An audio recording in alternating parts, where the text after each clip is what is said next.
This video is brought to you by Raycon.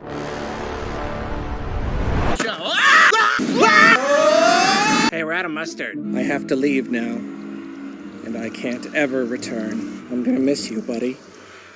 Goodbye. Whoa!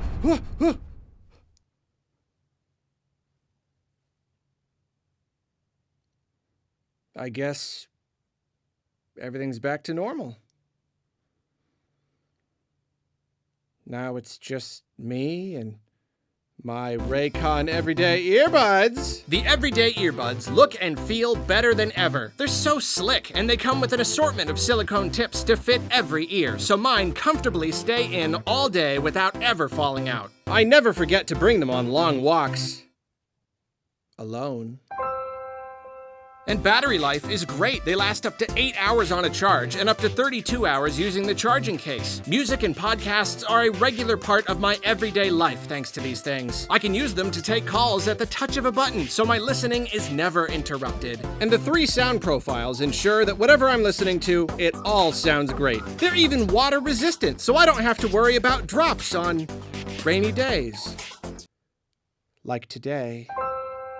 Raycons have garnered tens of thousands of 5-star reviews and come with a complete happiness guarantee. They're half the price of other premium audio brands. Plus, you can get 15% off by heading to buyraycon.com/Arlo. Yep, I sure am glad I have these Raycons.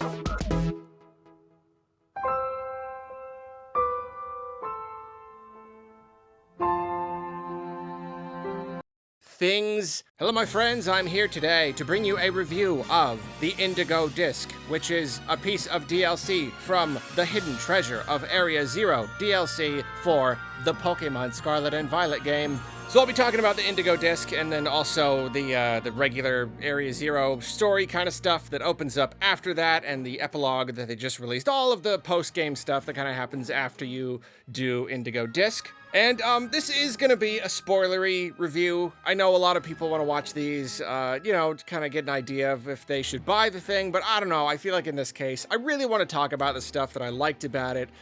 I don't even feel like I have the authority to, tell you if you should or you shouldn't. It really just depends on who you are, and even my feelings about it are kind of mixed and confused. I don't know. There's a timestamp on the screen right now. You could just go there to go straight to my little wrap up at the end of the video.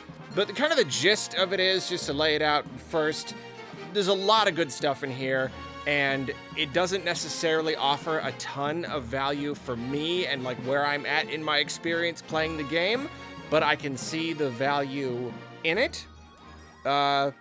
So let's talk specifics. So Indigo Disk takes place in Blueberry Academy, and its big selling point is this giant terrarium with which out in the middle of the ocean, which is very cool. Conceptually, that's very neat, and it's got these 4 distinctive biomes. The look of it is kind of cool. You got all these little futury, cubey things all over the place, kind of separating everything. Yeah, the biomes, it's definitely a fun idea. You have all the different regional types all over the place. It's better than Kitakami was. Kitakami was okay. This is, it's kind of just another big area, but it's a little bit more interesting. It's a little bit more fun to be in. And of course, in this, you get to join this barbecue league, and its whole thing is you're collecting points. You spend these points all over the place. You have just constant stream of little quests to just run around. Catch a Pokemon, take a picture of a Pokemon, gather enough items, just silly little things that you kind of do naturally through gameplay, and you kind of just grind those out to collect points, and then you use those points to do all sorts of stuff. You can use them to increase the biodiversity in the domes, and so you can get starters, and you can learn new throws, new Pokeball throws, which is kind of cool. There's a really, really neat thing where you can invite trainers or NPCs or whatever from throughout the game. You can invite them here, so you get to re-invite old gym leaders and characters and have rematches with them and trade with them.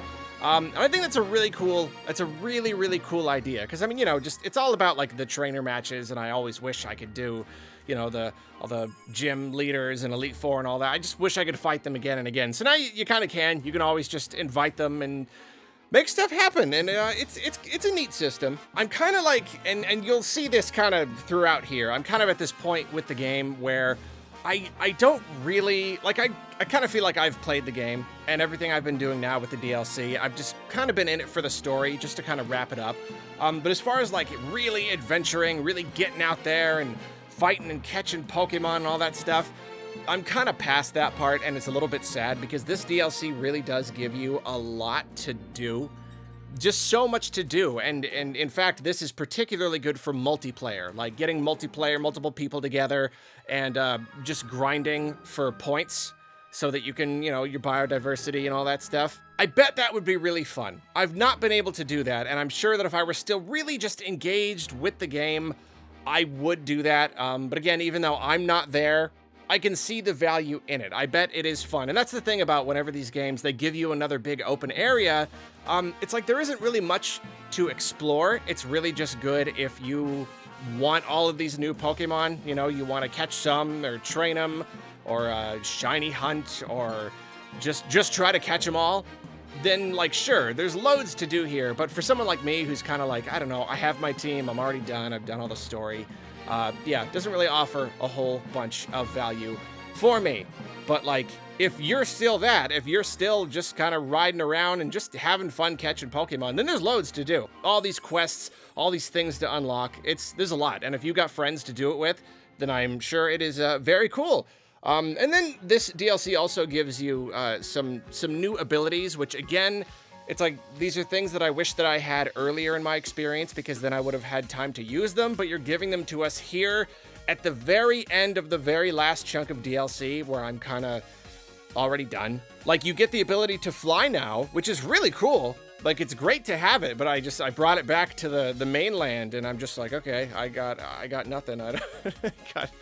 I got nowhere to go, and it's a little bit too slow is the thing, especially the higher you go and the game lags, and you just kind of feel like you're creeping really, really slowly, so it's not super fun. But it is cool that you've got that ability. It is nice to finally be able to just turn on flying mode and just not have to worry about gliding and climbing, because the controls are really terrible. And another big new feature is the ability to just, I love how casual this is. You just, like, walk up to a scientist, and they're like, hey, you want to try out this new thing? Oh, yeah, sure, what is it? Oh, you know, just takes your consciousness and forces it into a Pokemon. It's just this insane out-of-body experience, and your Pokemon themselves, no one knows what's going on. It's just this crazy mending of human and Pokemon mind. You want to try it out? Yeah, here you go. Whoosh! Just throw you into it. And then they just give it to you. Yeah, you can have this. It's fine. Whatever. Just go out and possess all the Pokemon that you want. Just so casual. So it's another kind of neat little mode. It's mostly just fun for, like, auto battling, you know? It's just kind of an alternative to walking around and hitting the R button and just watching your Pokemon go. You can actually run around and attack the Pokemon yourself, and that is really cool. I wish I wanted to use it more. It's an incredibly cool mechanic that I'm sure if you're just starting out the game, you know, you're just grinding some levels on a Pokemon or something, you can actually be them and run around. I could finally be a Toedscool, actually just be a Toedscool running around I mean, that's incredible. It's a marvel of technology that we have this technology now.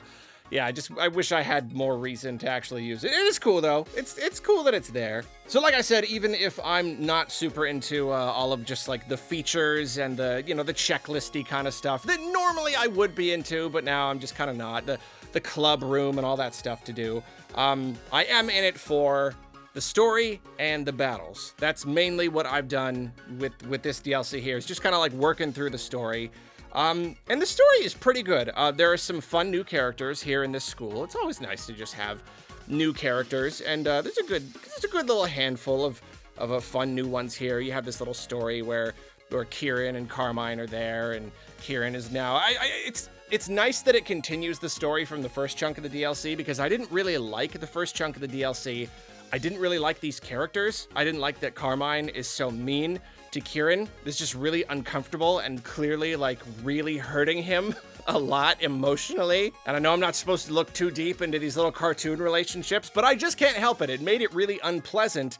And so it is nice to see that it actually led somewhere. It actually kind of pushed his character in a certain direction, and then losing to me has kind of created a complex in him. So now he's at this school and he's kind of a bully, and it's all a little bit silly, but I do like that it went somewhere. And I kind of like how now you have Carmine, who's kind of like, she never says sorry, which bugs me. She never actually apologizes for being an awful older sister, but you can see that she feels bad, and I kind of like that. So I like the different kind of emotional developments that happen throughout, and then you got the new characters too, and you know, you've got a whole new like Elite Four to work through in each of the different biomes, and then eventually that leads up to fighting Kieran, who's the current champion of this league. And so, you know, it's essentially just some story and a bunch of character interactions and some fights, which at the end of the day, that's Pokemon, you know, that's a Pokemon game right there. And it's really enjoyable. I like the characters. The fights themselves are good. One of my problems with the first chunk of DLC was that the fights, they weren't hard enough. The levels, you know, they didn't account for you being at the end game and having these super strong Pokemon. But this DLC does. All the other trainers, their Pokemon, very, very high levels, and they actually have really good strategies. They use like good AI and good thinking, and all of these battles are double battles, and that makes a huge difference. Double battles are so much fun. They're so much more fun, I would say. And so because these battles are more challenging and they're double battles, they've got good strategies and stuff to use against you. These were some of the most fun battles in the game. I beat 3 of them, one try each, but it was like really, really close. And then the last one, Drayton, took me like a bunch of tries, and I was playing it on stream too, and it was like a bunch of fun. It's super intense, super hard. I really loved it. Overall, just a bunch of fun, and you know, nothing really crazy happens in the story, but it's still enjoyable enough. But then, of course, once you beat Kieran, then it unlocks like the final chapter in the whole like Area Zero thing, which I was very, very excited to actually get to. It always seemed like there was a little bit more mystery that we just weren't aware of. Like, what is going on in Area Zero? And so it's really cool to finally get to the bottom of that. Turns out it's a Pokemon. Turns out that's like most mysteries in this universe. You're like, what's going on? This is a weird Pokemon sitting there being weird, causing all this. Yeah, okay. Makes sense. So yeah, no, it's really fun. You bring your like kind of new little group of people. You've got Kieran, and you've got Miss Briar, and just, I don't know. It's just kind of fun. It's like venturing down into Area Zero again, but with a new team of people that you've kind of built up through the DLC specifically. So it's cool to revisit that, and then to go like into the caves and go deeper and deeper, and then eventually you fight Terapagos. And it's a really great sequence. I really enjoyed this whole sequence. It's got a really just good mix of like challenging gameplay. Fighting Terapagos was actually fairly intense. And then the story element, it's, you know, I love how Miss Briar seems like she's gonna be a villain, but she's not. She's only a bad guy in that she is the adult in the situation who is so carried away with what she's doing that she is just like not keeping these kids safe whatsoever. She's not actually villainous. She's just being really reckless. And I think that's a very entertaining angle. And then you have Kieran, you know, he's been pushed to the edge. He lost to you again. He's feeling awful. He's no longer the champion, and he's all just going nuts. And the whole thing where Terapagos pops out and he just chucks the Master Ball at it. I love that whole like moment where you're like, oh yeah, when I became champion of this league, I got a Master Ball, so he would have one too. And he uses it on Terapagos because he's just so desperate to catch it, and just kind of like, oh, okay. Yeah, okay, well, I guess that works. But then it all goes wrong and his Master Ball breaks open. I really like stuff like that where you don't normally see those kinds of elements, you know, like a Master Ball. That's a thing that you get so rarely. So to see it actually represented in the story rather than just being a thing that the player interacts with. Do you know what I mean? I don't know if that makes any sense, but I just think it's cool. It just lends kind of an epic element to it. He tried to use his Master Ball to catch this legendary, but it didn't work, and it broke, and it made for a very just kind of intense experience. And I really like how, you know, I complained about the characters, Carmine and Kieran, in my other chunk of the review, and I still say they're not like the most entertaining, but there's some nuance there, and I like that. You know, Kieran loses to you again, all this failing happens, and he kind of pulls through in the end to, like, help you beat Terapagos, but, like, he doesn't have this big moment where, like, everything is better. Oh, I've realized what I've been doing. I don't know, it's less subtle than that. He's actually kind of, like, mopey throughout the rest of the DLC, and he kind of, like, slowly comes around. It's cool. I don't know. It's cool. Oh, and it's also worth mentioning Terapagos, you know, being, like, I guess, the source of Terra energy, and I didn't know anything going in about the stellar phenomenon, the fact that it's, like, sort of every type at once, at least when it comes to attacking. It's cool. I don't know. It's just kind of a cool thing. It's not a mechanic I'm going to be, like, really engaging with, but it made for a cool battle. It made for a cool looking kind of thing. So there's a lot of little, like, extra stuff that happened. You know, you finish the Indigo Disk, the Blueberry Academy portion, and then you get to go do this final hidden Area Zero thing, and then you get, like, multiple things after that, and I think that's neat. There's some extra stuff that happens at the Academy. I think some of this comes with the DLC. I might have just missed it the first time I beat the game. I'm not sure. I'm pretty sure some of it comes with the DLC, though. And if so, really cool to see all the Team Star members again, go through that whole thing. You take Terapagos to the Crystal Lake in Kitakami, and that gives you a little thing where, like, Terapagos pulls Professor Turo through time to just have, like, a chat with you, which is crazy because it really brings up all sorts of temporal quandary kind of stuff, because earlier in the lab you read a paper where he references the event of going to the lake and talking to you, so that suggests that your actions here might have put a bunch of stuff into motion in the original. Does that mean that you are partially responsible for him dying? Or her? I don't know. But it's fun. But it was very random. I did not expect it. Just for some reason, just kind of like bring Professor Turo and you can just kind of have a talk with them. It's fun. It gives you, it's a little bit more closure. It's just a little bit more insight into this whole thing. It's also fun because the Pokemon Professor is such a thing in all the games, and in this one the professor was very detached. You know, you're talking with an AI clone. You're never actually talking with a real professor, and it's almost always through a screen, and they end up being the villain at the end, essentially. And I just thought that was a really cool twist. So this little bit is kind of a fun way to give us that traditional experience of, like, let's just talk to this person just for, like, a little conversation while they're alive and human. It's really nice. It's a really nice thing for the end of the game. And then they released the final epilogue, and this is really, really fun because the DLC was cool because it introduced new characters, but I kind of missed my old characters, the ones from the main game, because I came to really like them. And then we get a little story where they all kind of come together, where at least Kieran and Carmine and all your old friends. And it's nice. It's just a really great little send-off for the game. I did not, I thought little epilogue. I thought it would just be like a cutscene or something, but it's actually its own whole quest with a legendary Pokemon. It's turning everybody into mochi zombies or whatever, and it's very, very silly. But it's still fun. It's a mystery. It's a bit of a, they make like some horror movie jokes. It's a bit like a horror movie. So it's kind of eerie. I love how you get to fight all these people again. You get to fight Nimona again. Just a really good way to end the game. To actually, fully, completely, I believe, end the game. That whole little bit. It's really nice.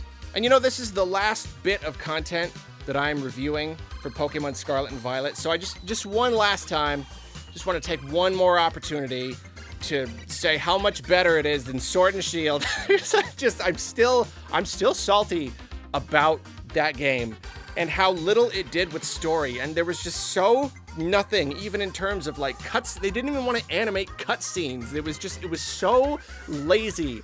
There was no story. So even just here in this little Mochi Mayhem epilogue, I feel like we have so much more story and just characters being animated and things happening and dialogue than like the entire Sword and Shield. That's probably an exaggeration, but that's the way it felt. And that's just one last time I want to say how just indescribably better this Scarlet and Violet was than Sword and Shield in terms of just like story and characters and just things happening, So the final thing to say about this DLC is the performance. Horrible, horrid, awful, disgusting. Horrendous.